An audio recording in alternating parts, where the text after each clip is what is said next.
Hello everyone, welcome है आपका इस वीडियो में। देखिए आज हम केस थर्ड स्टडी करेंगे, determining number of terms if some is given. ठीक है, तो हम इसमें इस तरह के केसेस क्वेश्चंस डिस्कस करेंगे जिसमें नंबर ऑफ टर्म्स हमें बताना हो जबकि सम गिवन हो। ओके, तो देखिए जैसे क्वेश्चन वन हमारा है, if sum of n terms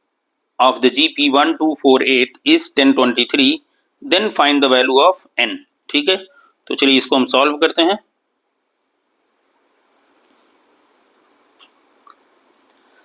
देखिए क्या क्या गिवन इंफॉर्मेशन हमारे पास है, तो हम लिखेंगे given that a equal GP में, देखिए a की वैल्यू क्या है 1, r की वैल्यू आप डायरेक्ट लिख सकते हैं लेकिन आप ऐसे करके लिख लीजिए कि T2/T1, क्योंकि जीपी है तो हम T2/T1 बस कर लेंगे, तो this is 2/1 that is equal and Sn sum up to n terms, this is 1023। ठीक है, अब हम लिखेंगे formula we know that sum up to n terms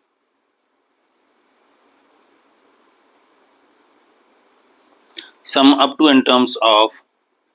a GP is, देखिए क्या होगा, फॉर्मूला हमारा क्या होता है, Sn equal a r to the power n minus 1 upon r minus 1, ये हमारा फॉर्मूला होता है। अब इसमें हम वैल्यू पुट करेंगे तो हम लिखेंगे देयरफॉर, अब देखिए Sn की वैल्यू पुट कर लीजिए, this is 1023 and this is equal, a की वैल्यू हमारी देख लीजिए क्या है 1, a की वैल्यू 1 है और r to the power n, r की वैल्यू है 2, n हमें पता करना है तो n एज इट इज लिखेंगे -1 divide by 2 minus 1। Okay, now this implies that,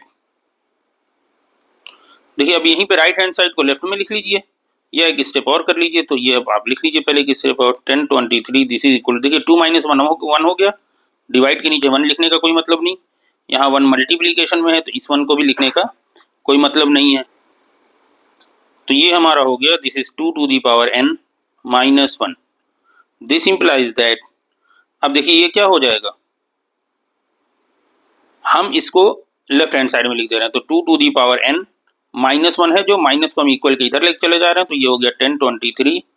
और ये माइनस माइनस प्लस 1, देखिए इस माइनस को इधर ले जाएंगे प्लस होगा, तो 1023 प्लस 1, बस हमने इस साइड को इस साइड लिख दिया है। Okay, now this implies this is equal, ये हमारा क्या हो जाएगा, this implies that 2 to the power n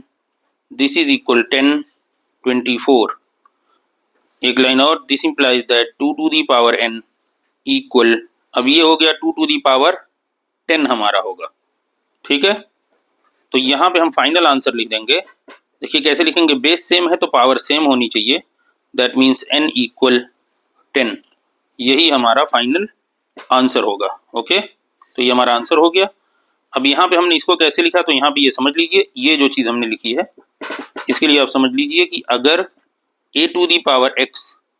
equal a to the power y है, ठीक है,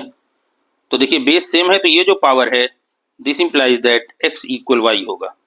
ठीक है, तो ये आपको फार्मूला याद होना चाहिए। ठीक है, तो इस फार्मूले के बेस पे हमने ये चीज लिखी है। ओके, चलिए मिलते हैं अगली वीडियो में, गुड बाय।